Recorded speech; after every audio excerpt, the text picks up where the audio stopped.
안녕하세요. 푸른나무 가족 여러분. 정말 오랜만에 말동화에서 이렇게 성도님들과 다시 만나게 되어서 기쁘게 생각합니다.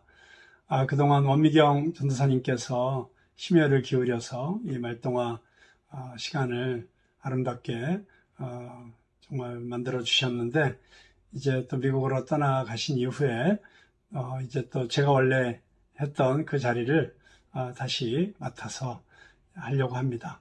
그동안 주일 설교만으로는 우리 성도님들과 만나는 기회가 너무 적어서 아쉽게 생각했는데, 이렇게 토요 말동화 제가 다시 하면서 조금 더 우리 성도님들과 함께 말씀 가운데서 교제를 나누고, 또 말씀 가운데서 교회 비전을 나누고, 또 말씀 가운데서 함께 하나님의 음성을 듣는 이런 시간을 갖게 돼서 너무 좋은 것 같습니다. 그동안 수고해 주신 우리 연미경 전도사님에게 감사드리고, 또 이제 하나님께서 또 저를 통해서 또 이 토요 아침 말동화 시간에 정말 놀라운 은혜의 시간이 될 수 있도록 성령의 기름 부으심으로 함께 해주시기를 간절히 기도합니다.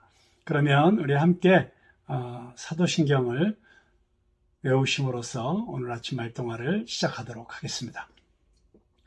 나는 전능하신 아버지 하나님, 천지의 창조주를 믿습니다. 나는 그의 유일하신 아들, 우리 주 예수 그리스도를 믿습니다.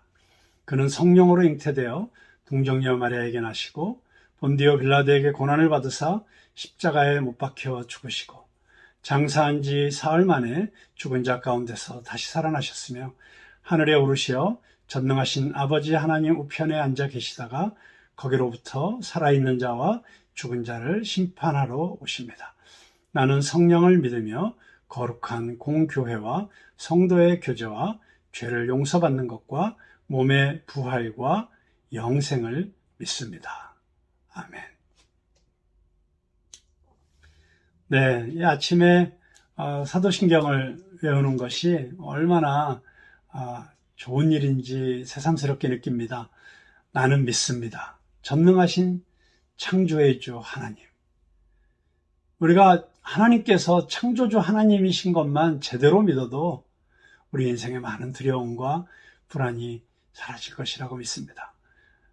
우리 한국말은 전능하사 천지를 만드신 하나님을 아버지를 내가 믿습니다. 믿습니다라는 것이 맨 뒤에 나오지만 영어는 I believe 하고 시작하거든요. 근데 중국어는 영어랑 어순이 같아서 중국어로는 我信 나는 믿습니다 하는 걸로 먼저 시작을 합니다. 그런데 중국의 가정교회 성도들이 그렇게 핍박을 받을 때 모여서 함께 예배를 드릴 때 이 사도신경을 중국어로 외우는 현장에 있었던 목사님이 정말 소름 끼치는 전율을 느꼈다고 합니다. 왜냐하면 그 어둠 속에서 그 수많은 성도들이 我信 하면서 그 我信이라고 하는 그 소리가 계속 반복될 때마다 마치 거대한 태풍처럼 자기에게 몰려오는 것을 느끼면서 그 어둠 가운데서 살아계신 하나님을 고백하는 그 성도들의 믿음의 고백이 그렇게 위대하게 느껴졌다는 그런 이야기를 들은 적이 있습니다. 저는 오늘 저희들이 함께 사도신경을 외우면서 믿습니다 라고 고백한 이 고백이 단지 입술의 고백이 아니라 또 상투적인 표현이 아니라 참으로 우리의 신앙 고백이 되기를 바랍니다. 그럴 때 우리는 어떤 상황 가운데서도 어떤 위기 가운데서도 두려워하지 않고 불안해하지 않고 담대하게 하나님께서 가라고 하신 그 길을 갈 수 있으리라고 믿습니다. 오늘 우리가 함께 읽은 본문 말씀은 정말 놀라운 이야기들로 가득 차 있습니다. 그 중에 첫 번째 이야기는 예수님께서 변화산에 제자들과 함께 올라가신 이야기입니다. 베드로, 야고보, 그 형제 요한을 데리고 따로 산에 올라가셨는데 그들 앞에서 변형대사. 여기서 예수님께서 전혀 다른 존재로 변형됐다는 뜻이 아니고 그동안 제자들 또는 사람들에게 감추고 계셨던 원래 예수님의 그 놀라우신 신성, 그 영광스러운 모습이 드러난 것이죠. 근데 그것을 변형되었다. 이렇게 성경 기자는 표현한 것입니다. 그런데 그 얼굴이 해같이 빛났고 그 옷이 빛과 같이 휘어졌더라. 정말 천상의 어떤 모습이 이 지상에 구현되고 있는 것이죠. 그런데 그때 모세와 엘리야가 나타나서 예수님과 함께 말하는 것이 보였습니다. 자, 여기서 모세와 엘리야는 구약 성경을 대표하는 인물입니다. 모세는 율법을 대표하는 인물이고 엘리야는 예언을 대표하는 인물입니다. 선지자들을 대표하는 인물이죠.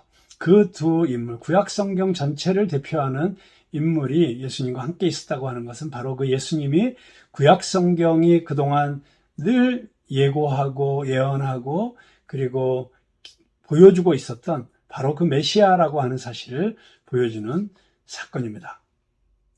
그런데 그 모습이 얼마나 좋았겠습니까? 여러분 생각해 보세요. 우리도 기도원 가서 은혜 받고 성령 체험하고 하면 갑자기 천국처럼 느껴지잖아요. 오기 싫잖아요. 저도 며칠 전에 제주도에서 우리 광야 후원 이사회 2박 3일 모였는데 정말 천국이었습니다. 그래서 우리 성도들 다 여기 데리고 오고 싶다. 정말 서울 올라오기가 싫더라고요. 그런데 우리가 살아가는 인간 세상에서도 뭔가 좀 좋은 일이 있으면 떠나기 싫고 내려오기 싫은데 정말 예수님께서 그런 영광스러운 모습으로 변화된 그 거룩한 현장이 있었으니 얼마나 좋았겠습니까? 그래서 베드로가 이렇게 이야기를 합니다. 주님께서 원하시면 내가 여기서 초막셋을 짓겠습니다. 하나는 주님을 위해서, 하나는 모세를 위해서, 하나는 엘리야를 위해서. 이 세 분이 모여있는 거 보니까 너무 좋거든요. 정말 이 상상할 수 없는 위대한 모임, 이 위대한 모임의 현장에 계속 더 머무르고 싶으니까 이분들이 계실 초막을 지어드려야겠다 이렇게 생각을 한 것이죠. 그런데 그때 호련히 빛난 구름이 그들을 덮으면서 구름 속에서 소리가 나서 이르되 이는 내 사랑하는 아들이요 내 기뻐하는 자니 너희는 그의 말을 들으라. 자, 하늘에서 음성이 들렸습니다. 여러분 예수님께서는 늘 하나님과 독대하시는 시간을 가졌는데 그때 예수님께서 하나님과 어떤 대화를 나누셨는지가 성경에는 잘 기록되어 있지는 않습니다. 그러나 이렇게 가끔씩 하나님께서 들려주시는 음성이 있는데 그때마다 반복돼서 들려주시는 음성은 이는 내 사랑하는 아들이다. 내가 기뻐하는 자다. 여러분 이게 예수님의 가장 중요한 아이덴티티입니다. 하나님의 기뻐하시는 아들. 하나님이 사랑하시는 아들. 그리고 예수님께서 바로 그런 아이덴티티를 가지셨다고 하는 것이 우리에게 왜 중요한가? 바로 그 예수님의 그 사랑받는 아들이라고 하는 그 아이덴티티가 우리 모두에게 전가되었기 때문입니다. 우리에게 나누어 주었기 때문입니다. 그래서 우리는 하나님의 사랑받는 아들이고 하나님의 사랑받는 딸이고 하나님께서 나를 보시면서 기뻐하신다는 사실을 오늘 이 아침에도 우리 모두가 다시 한번 깨달을 수 있기를 바랍니다. 하늘에서 음성이 들리니까 제자들이 얼마나 무서웠겠어요. 듣고 엎드려 심히 두려워했습니다. 그런데 그때 예수님께서 나오셔서 그들에게 손을 대시며 이르시되 일어나라 두려워하지 말라 하시니 제자들이 눈을 들고 보매 오직 예수 외에는 아무도 보이지 아니하더라. 네, 모세 너무 중요하죠. 율법 너무 중요하죠. 예수님께서 율법을 폐하러 오시지 않았습니다. 완성하러 오셨습니다. 그리고 선지서, 정말 엘리야로 대표되는 그 모든 선지자들이 대언했던 그 하나님의 말씀 얼마나 중요합니까? 그런데 그 모든 것들이 가르치고 있던 그 메시아 예수님이 오심으로써 이제는 예수님 안에서 그 모든 말씀들이 완성되어 있기 때문에 이제는 예수님을 통과해서 율법도 만나야 되고 예수님을 통과해서 선지서도 바라볼 수 있어야 됩니다. 그래서 우리가 구약 성경을 읽을 때에도 언제나 예수 그리스도 중심적으로 구약 성경을 읽을 줄 알아야 됩니다. 제가 설교를 할 때도 구약 말씀을 전할 때에도 단순히 구약에 있는 어떤 영웅들을 이야기하면서 자, 우리 이 영웅들처럼 우리도 이렇게 살아야 됩니다. 그런 어떤 의미에서 그것은 복음이 아닙니다. 우리는 그렇게 살 재주가 없습니다. 능력도 없습니다. 그런데 그 안에 계신 예수님. 그들을 통해서 오히려 가리키고 있는 예수 그리스도를 바라보는 것이 진정한 복음적 설교라고 할 수 있습니다. 제가 혹시라도 그런 그 예수 그리스도 중심적인 복음적 설교에서 좀 벗어나거나 하면 언제든지 저에게 목사님 요즘 왜 이러세요? 라고 이야기해 주실 수 있기를 바랍니다. 예수 외에는 아무도 보이지 아니하더라. 그렇습니다. 우리가 바라봐야 될 유일한 대상은 예수 그리스도에 있습니다. 모세도 아닙니다. 엘리야도 아닙니다. 베드로도 아닙니다. 목사도 아닙니다. 장로도 아닙니다. 우리는 오직 예수님만 바라보고 신앙생활하는 저와 여러분 될 수 있기를 주님의 이름으로 축원합니다. 자, 그리고 나서 몇 가지 에피소드가 등장한 다음에 22절에서 예수님께서 제자들에게 청천벽력 같은 소리를 하십니다. 사실 베드로나 야고보나 요한이 산에서 내려온 다음에 자기 동료들에게 얼마나 자랑을 했겠습니까? 산에서. 물론 예수님께서 너희들이 본 일을 아무에게도 이야기하지 말라 이렇게 경고하셨지만 여러분, 사람이라는 게 참을 수 있습니까? 아마 제자들에게 이미 다 이야기했을 것입니다. 그러면서 야, 우리 주님이 정말 이렇게 영광스러운 분이셨구나. 이렇게 신적인 능력, 권위 이런 것들을 가지고 있는 분이셨구나. 그러면서 얼마나 더 큰 기대를 가졌겠어요. 정말 빨리 이스라엘을 회복하고 로마로부터 독립시키고 그리고 하나님의 나라를 이제 예수님과 함께 이루는 그런 꿈들을 꾸지 않았겠습니까? 그런데 그런 그들에게 22절부터 예수님께서 뜻밖의 말씀을 하십니다. 제자들에게 이르시되 인자가 장차 사람들의 손에 넘겨져 죽임을 당하고 제3일에 살아나리라 하리니 제자들이 매우 근심하더라. 여러분, 예수님께서 비로소 당신이 잡혀서 죽임을 당할 것을 예고하셨습니다. 이 타이밍이 참 중요합니다. 먼저 영광을 보고 그 다음에 고난을 이야기하십니다. 저는 이 순서를 생각해 보면서 어쩌면 우리가 이 변화산의 체험이 있기 때문에 그 이후에 다가오는 어떤 고난이라도 그것이 비록 십자가의 죽음일지라도 우리는 견뎌낼 수 있다라고 하는 생각을 하게 됩니다. 예수님께서 그 변화산의 영광스러운 모습을 보이면서 그런데 그 영광스러운 변화된 모습을 예수님의 그 모습을 바라본 제자들은 고난이 올 때마다 어려움이 올 때마다 그때 그 변화산에서 만났던 그 예수님의 모습을 기억하면서 그리고 그때의 그 감격을 기억하면서 그때의 그 은혜를 기억하면서 그때의 그 충만함을 기억하면서 그 고난의 길을 이겨나갈 수 있는 힘을 얻었을 것이라고 생각을 합니다. 그렇습니다. 우리가 왜 은혜 받아야 되는가? 우리가 은혜 받아야 이 험한 세상 살아나갈 수 있습니다. 우리가 주일날 교회에서 모여서 함께 예배드릴 때 마치 변화산과 같은 경험을 해야 합니다. 그곳에서 살아계신 하나님을 만나고 영광스러운 하나님의 임재를 경험하고 살아계신 예수 그리스도의 음성을 듣고 그 감격 속에서 교회 문을 걸어나갈 때 그때 우리는 한 주간 동안 어떤 세상에 폭풍이 불어오고 어려움이 닥쳐도 이겨나갈 수 있는 힘을 얻게 되는 것입니다. 그래서 저는 오늘도 기도합니다. 이제 내일 우리가 주일 교회에 모여서 예배드릴 때 하나님, 우리 푸른나무교회 광야 아트센터가 참으로 하나님의 거룩하신 임재가 함께 하시는 영광스러운 변화산이 되게 하여 주시옵소서. 그렇습니다.